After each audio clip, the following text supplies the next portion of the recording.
यहाँ पर हम टाइमिंग की बात कर लेते हैं। बहुत लोगों का सवाल है कि सर इंटीग्रेटेड टाइमिंग है, आपको यहाँ पर 150 मिनट्स टोटल दिए हुए हैं 200 सवालों के लिए। आपको डिसाइड करना है कौन से सेक्शन में जाके आपको खेलना है, कौन सा आपका फेवरेट सेक्शन है।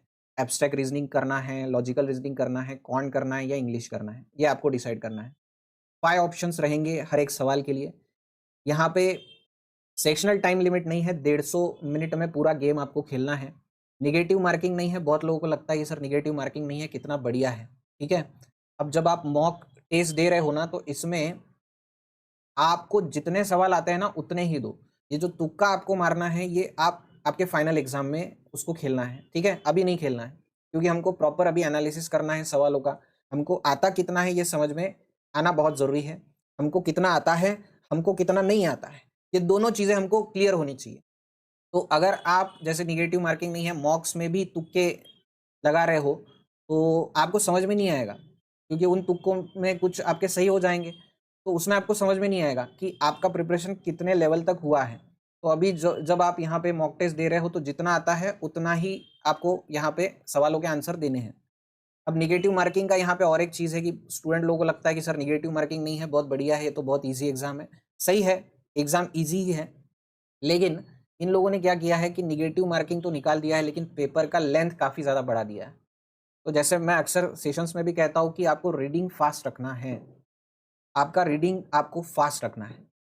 अगर आपका रीडिंग स्लो है तो 200 में से 200 सवाल आपके पढ़ने, मतलब आप पढ़ नहीं पाओगे।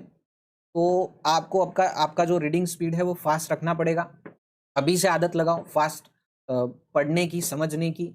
मॉक टेस्ट दे रहे हो तो एकदम शांति से मत दो, अलर्ट मोड पे दो, फुल एनर्जी के साथ दो, पूरा कंसंट्रेशन के साथ आपको मॉक लगाने की प्रैक्टिस करनी है।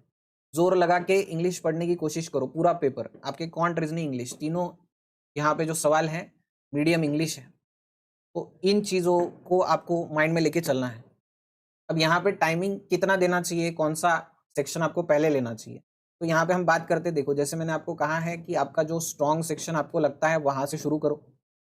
अब यहाँ पे थोड़ा सा जैसे हम टाइमिंग के बारे में बात करते हैं, कौन से सेक्शन को कितना देना चाहिए। आइडियल टाइमिंग जो हर कोई फॉलो करता है, जितने भी टॉपर्स निकलते हैं उनका आइडियल टाइमिंग पे हम बात करेंगे। तो जैसे इंग्लिश का सेक्शन जो होता है, इसमें आपको सोचने की जरूरत उतनी नहीं होती है जितना रीजनिंग में सोचना होता है, जितना क्वांट में सोचना होता है।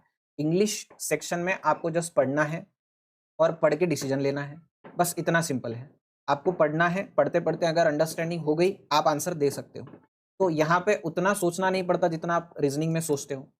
और मैथ्स में उससे भी ज़्यादा टाइम लगता है, क्योंकि आपको सोचना भी है कौन सा कंसेप्ट लगता है, उसके बाद आपको कैलकुलेशन भी करने हैं, तो क्वांट में आपको और ज़्यादा टाइम लगता है। इंग्लिश में आपको सबसे कम टाइम लगता है। तो यहाँ पे 50 क्वेश्चंस के लिए मुझे लगता है कि ideal time 30 minutes are sufficient. 30 minutes में 50 सवाल आपको यहाँ पे टारगेट करने हैं। 30 मिनट्स आर सफिशिएंट, इंग्लिश में मुझे ऐसे लगता है। अब यहाँ पे और एक चीज़ है, जैसे बहुत कैंडिडेट्स ऐसे भी हैं कि सर मेरा इंग्लिश उतना स्ट्रांग नहीं है। जैसे आप यहाँ पे बता रहे हो कि 30 मिनट्स इंग्लिश को देना है, लेकिन मुझे पता है कि मैंने 20 मिनट अगर दे दिए तो 20 मिनट में मैं 10-15 मार्क्स यहाँ से ला सकता हूँ। अब इसके ऊपर मेरी कैपेसिटी नहीं है, मेरा उतना पढ़ाई हुआ भी नहीं है। देखो अगर आपकी हालत अभी यहाँ पे है तो आपके पास टाइम है, आप इम्प्रूव कर सकते हो, ठीक है, आप इम्प्रूव कर सकते हो। 15 से 25 तक आप जा सकते हो, ठीक है। आपके पास अभी टाइम है, प्रैक्टिस करके जो चीज़ें आपने छोड़ दी है प्रिपरेशन में, उनको करके आप आगे जा सकते हो, ठीक है। फिर भी आपको दिक्कत है कि सर ऐसा है कि मेरे से नहीं हो रहा है, 10 to 15, ज़्यादा से ज़्यादा मैं 20 तक जाऊँगा और 20 मार्क्स लेने के लिए मुझे 20 मिनट लगते हैं। तो ये अगर आपके माइंड में क्लियर है, तो आपको यहाँ पे 30 मिनट टाइम पास करने की ज़रूरत नहीं है, आप 20 मिनट ही दो। ये अकॉर्डिंग टू पर्सन जो है, ये डिफरेंट होता है।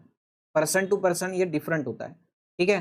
तो ये आइडियल टाइमिंग है कि आपने 30 मिनट देने चाहिए, लेकिन 30 मिनट जैसे आप 30 मिनट भी दोगे तो आप अगर आपको 20 ही मार्क्स मिल रहे हैं, तो यहाँ के 10 मिनट वेस्ट हो गए ना आपके। आप 20 मिनट में 20 मार्क्स ले पा रहे हो इंग्लिश में, 30 मिनट देने की जरूरत नहीं है। आप यहाँ पे बचे हुए 10 मिनट किसी दूसरे सेक्शन में दे सकते हो। तो ये आपको इस तरह से एनालिसिस से पता चलेगा कि मुझे 30 मिनट देना चाहिए, 20 मिनट देना चाहिए, ठीक है। लेकिन 30 मिनट्स आइडियल टाइमिंग है, इसके ऊपर नहीं देना चाहिए इंग्लिश सेक्शन के लिए। उसके बाद हम बात करेंगे, जैसे फिर आते हैं logical reasoning and abstract reasoning. देखो लॉजिकल रीजनिंग 75 मार्क्स के लिए, एब्स्ट्रैक्ट रीजनिंग मैं कहूँगा आपको कि ये पेपर में इस तरह से है कि आप कह सकते हैं कि देखो खाना खाने के बाद जो स्वीट डिश होती है ना, स्वीट डिश डेजर्ट मिलता है, डेजर्ट है कि नहीं, गुलाब जामुन मिलते हैं, किसी को रसगुल्ले पसंद है, या फिर हम कहेंगे किसी को अपना आइसक्रीम पसंद है, तो ये वो वाला है। एब्स्ट्रैक्ट रीजनिंग जो है ना, ये आइसक्रीम है, ठीक है। जिसको गुलाब जामुन खाना है गुलाब जामुन खाओ। तो ये जो है एब्स्ट्रैक्ट रीजनिंग जो है ना, ये डेजर्ट है, खाने के बाद मिलने वाला। क्योंकि मैं बताऊँ आपको, ये जो 25 क्वेश्चंस है, अगर आप सीरियसली, आपको एक बार इसको प्रैक्टिस करना पड़ेगा, लेकिन ठीक है, सीधा जाके एग्जाम में बैठोगे फिर स्कोर नहीं आएगा। एक बार आप अच्छे से इसको पढ़ लोगे तो आराम से 20+ मार्क्स इसमें आ ही जाएंगे आपको। इसमें कोई मतलब इतना एफर्ट्स लेने वाली बात नहीं है। ठीक से जितने भी एक्सरसाइज, ये जो बुक है, इस बुक के आपको जितने एक्सरसाइज दिए हैं, ये एक्सरसाइज आप सॉल्व कर लो, 20 के नीचे आप नहीं आओगे। 20-22 आना ही आना है, ठीक है। अगर आप सीरियस ही नहीं हो, नहीं मैं वहां पे जाके डायरेक्ट सॉल्व करूंगा, एक्सपेरिमेंट करूंगा, तो फिर दिक्कत वाली बात है, ठीक है। तो इतना स्कोर करने के लिए, यहाँ पर मैं आपको बता दूं कि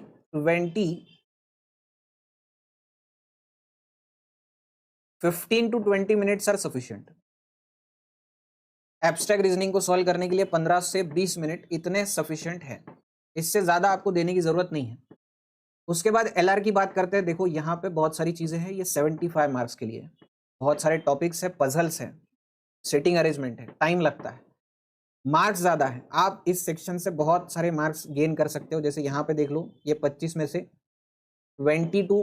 22 मार्क्स यहाँ से आपको फेच करने ही करने हैं। और उसके बाद लॉजिकल रीजनिंग से यहाँ से आपको जितने ज्यादा मार्क्स ला सकते हो, और ये पॉसिबल भी है, ये डुएबल सेक्शन होता है। इसलिए हमको यहाँ पे इसके लिए आइडियल टाइमिंग देना है 1 आवर, 1 घंटा। अब क्वांटिटेटिव एप्टीट्यूड की तरफ आते हैं। इसके 50 सवाल है।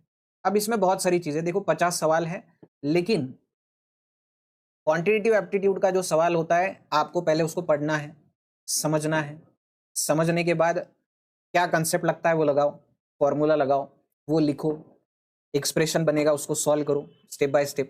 इसमें लगता है टाइम। तो मेरा यहाँ पे अप्रोच यही रहेगा कि मैं यहाँ पे 35 to 40 मिनट्स इसको दूं। अगर मेरा एक क्वेश्चन 1 मिनट में भी सॉल्व होता है, तो भी इसमें बहुत सारे सवाल मेरे से सॉल्व हो जाएंगे।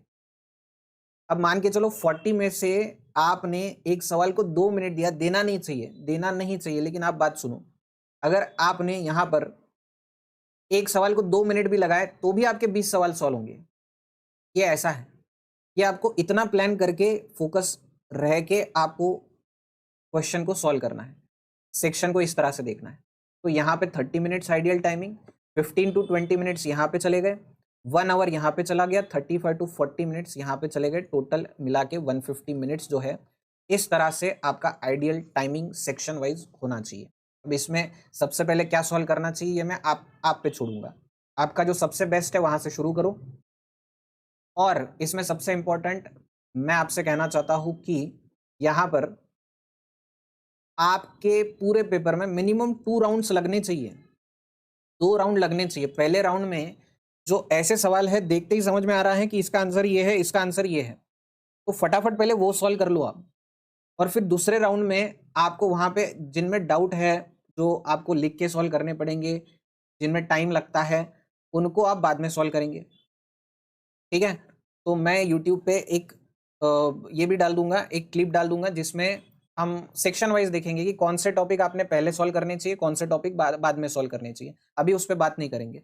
मैं आपको एक 10 मिनट का जो है एक वीडियो जो है अपलोड करवा दूंगा, ठीक है, तो वो आ जाएगा।